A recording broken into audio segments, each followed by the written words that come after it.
29절부터 35절까지 우리가 한 목소리로 읽겠습니다.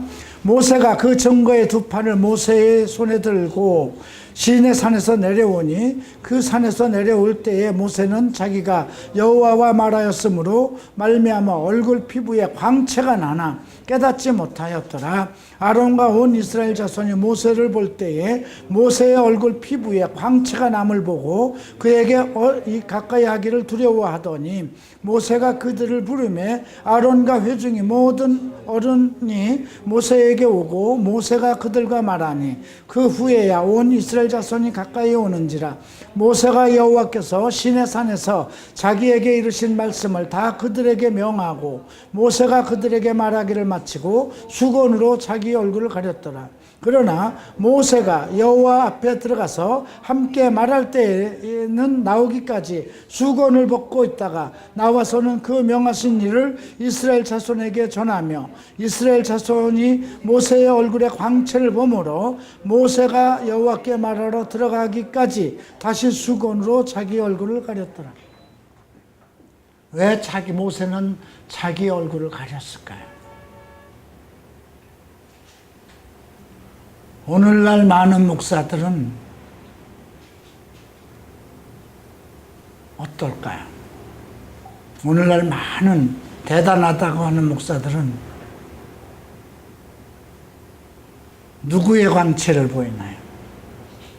하나님의 광채, 하나님의 능력을 나타내야 되는데 자기의 얼굴을 자꾸 드러내죠. 오늘 그래서 이 34장도 매우 중요한 말씀입니다. 왜? 33장에서 모세는 하나님과 대면한 자라고 했잖아요. 나는 이름으로도 너를 알고 너도 내 앞에 은총을 받았다. 내가 갈 길을 너에게 보이고 그리고 내가 너와 친히 하리라. 야, 저 백성들, 불의한 백성 다 치우고 내가 너로 새로 민족을 일으킬 수도 있다. 이렇게 할 정도로 친구처럼 말했다. 자, 사람이 그렇게 되면 어떻게 될까요?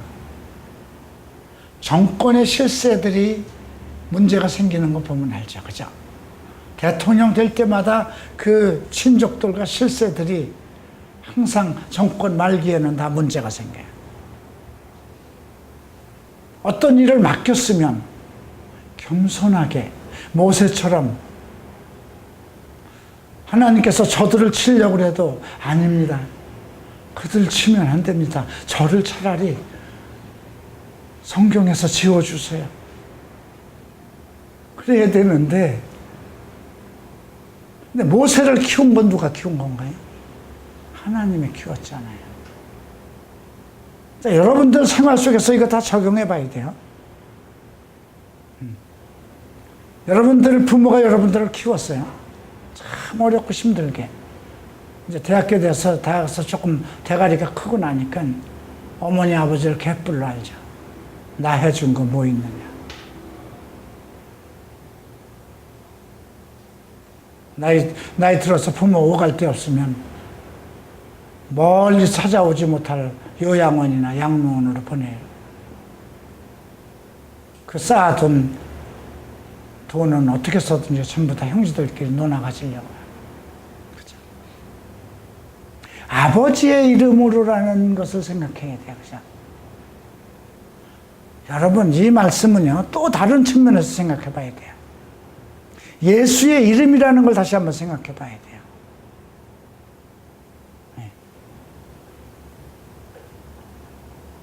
예수의 이름으로 내가 죄인에서 의인이 된 거잖아요. 그죠? 그의 이름으로.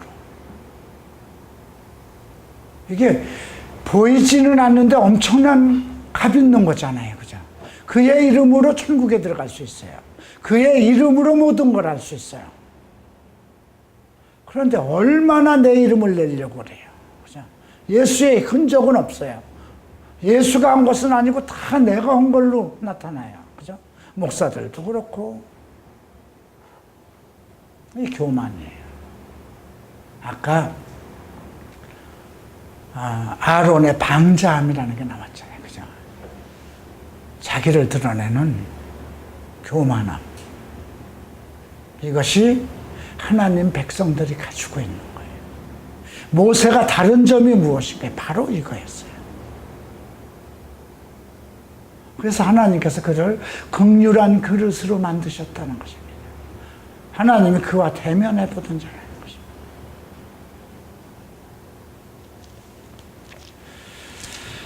자, 이제 모세에게 야, 너는 돌판 둘을 처음과 같이 다듬어 만들어라. 내가 깨트린 처음 판에 있던 말을 내가 그 판에 쓰리니 아침까지 준비하고 아침에 시내산으로 올라와 산꼭대기에 서서 내게 보이되 아무도 너와 함께 오르지 말며 온 산에 아무도 나타나지 못하게 하고 양과 소도 산 앞에는 먹지 못하게 하라. 모세가 돌판 둘을 처음같이 깎아 만들고 아침에 일찍 일어나 그 두 돌판을 손에 들고 여호와 앞에 명령대로 시내산에 올라가니 여호와께서 구름 가운데 강림하사 그와 함께 거기서 여호와의 이름을 선포하실 때 여호와의 이름이 나옵니다. 여호와께서 그 앞에 지나실 때 선포하실 때 여호와라 여호와라 자비롭고 은혜롭고 노하기를 더디게 하시고 인자와 진실이 많은 하나님이라. 하나님의 이름입니다. 이렇게 긴 것이에요. 여호와의 이름을 선포하실 때 그 이름이라는 야훼라는 이름, 그것을 우리에게 주는 게 아니라 야훼가 가지고 있는 하나님의 성품, 하나님의 길, 하나님의 뜻, 하나님의 목적을 얘기한 것이에요. 그는 야훼라. 야훼라는 건 무슨 뜻일까요? 우리에게 무엇 되신 하나님. 그래서 여호와 라파, 여호와 삼마. 예. 하나님은 나에게 모든 것에 필요가 되는 거예요.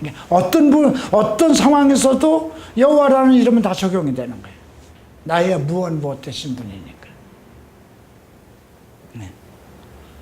자비와 은혜와 노하기를 더디하시고 인자와 진실이 많은 하나님.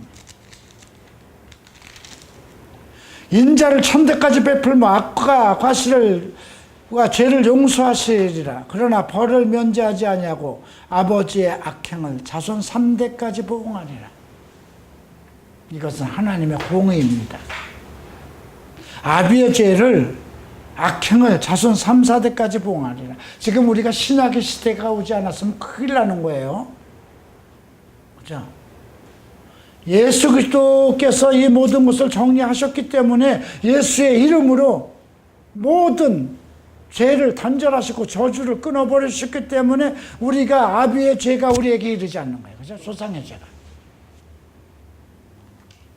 이게 하나님의 공의입니다. 죄를 용납하시는. 그러니까 하나님의 사랑과 인자심과 긍휼하심을 천대까지 베푸는데, 이 말은 하나로 생각해야 돼요. 아비의 죄는 3대까지예요. 그죠? 근데 은혜와 인자는 1000대예요. 그죠? 그러니까 하나님은 긍휼하시고 자비롭다는 거예요. 죄는 그냥 넘어가지는 않는다는 거예요. 그러나 은혜를 베풀 때는 1000대까지. 모세가 급히 땅에 엎드려 경배하며 이르되 주여 내가 주께 은총을 입었거든 원하건대 주는 우리와 동행하옵소서. 동행이라는 말이 나오네요. 이는 목이 뻣뻣한 백성입니다. 우리의 악과 죄를 다하시고 우리를 주의 기업으로 삼아 주소서. 하나님의 것, 버릴 수 없는 것, 하나님의 직업, 하나님의 산업으로 삼아달라는 거죠.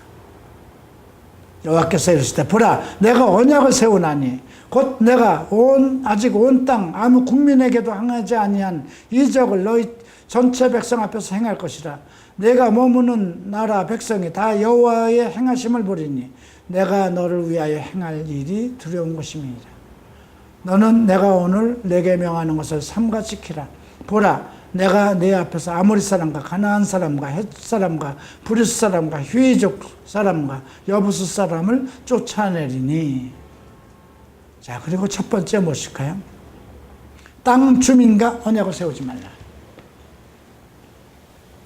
무슨 뜻일까요? 언약이라는 건 약속인데요. 약속은 왜 하는 거예요? 약속은요, 자기 이익을 위해서 하는 것이고, 자기 이익을 위해서 하는 거예요.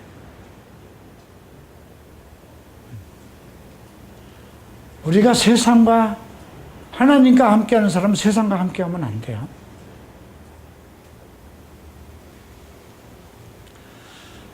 그들의 제단을 헐고 아세라상을 찍어내라고 그랬고요. 14절에 다른 신들에게 절하지 말라.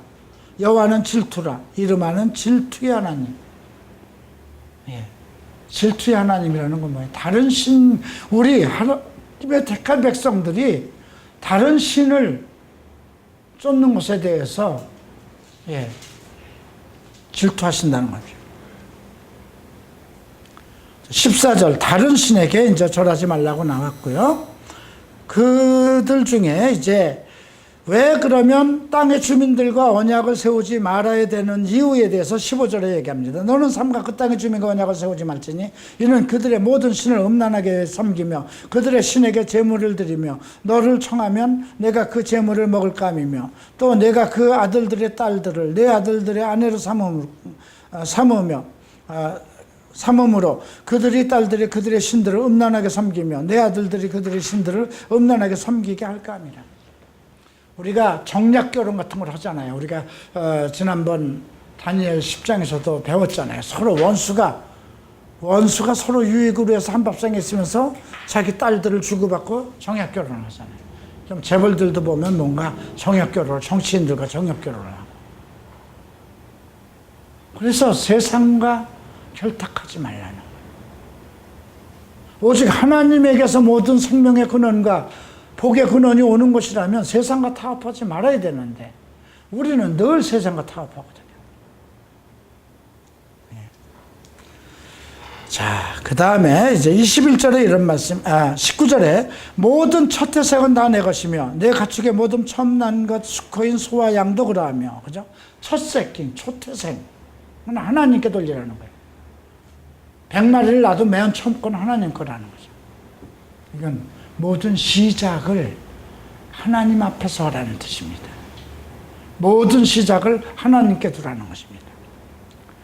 너는 6 동안 일하고 7째 날은 쉬지 말지 쉴지니 밭 갈 때나 거둘 때도 쉴지며 7.7절 곧 맥주의 소실절을 지키고 새 말에는 수장절을 지키라. 7째 날. 왜? 하나님께서 6번째 날까지 일하시고 7째 날에 쉬셨기 때문에 그렇게 하셨습니다. 23절에 보면 남자는 매년 3번씩 하나님 앞에 나아가게 하셨어요. 그래서 34절에 보면 내가 매년 3번씩 여호와 내 하나님을 배우려고 올 때 아무도 내 땅을 탐하지 못하리라. 1년에 3번을 하나님 앞에 남자는 배웁니다. 그건 하나님과의 관계를 언급한 거죠. 자, 그리고 26절에 보면 토지의 소산에 처음 익은 것을 가져다 내 하나님 여호와의 전에 드리며 너는 염소 새끼를 그 어미의 젖으로 삼지 말라. 자, 우리가 여러분들은 어떨까요? 토산에 처음 익은 것, 첫 결실. 신약에서 뭐 이런 것을 우리가 어떻게 적용할 것인가? 무엇보다도 하나님을 우선하라는 겁니다. 내게 주신 것에도 그렇고 내가 낳은 자식에게도 그렇고 모든 내 인생의 시작, 모든 출발을 하나님에 두라는 거죠. 그 모세가 이제 그리고 이제 모세에게 이 말들을 기록하라고 합니다. 그래서 모세가 40일 40야를 떡도 먹지 않고 물도 마시지 않고 이제 여호와께서는 언약의 말씀 곧 십계명을 판들에게 기록하셨더라. 40주야를 완전한 금식을 하면서 있었습니다. 자, 그리고 이제 29절부터 35절까지 그 여호와 앞에서 40주야를 있으면서 여호와와 같이 말함으로 인해서 그 하나님의 영광의 광채가 모세의 얼굴에 피부의 광채가 나는 거예요. 근데 본인은 알지 못했어요. 그래서 그 내려와 보니까 백성들이 광채가 나는 거예요.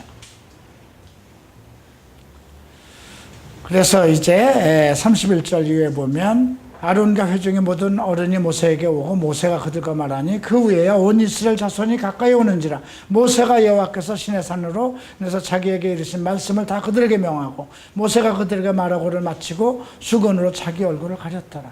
이 말씀은 우리가 고린도후서 3장을 보십시다.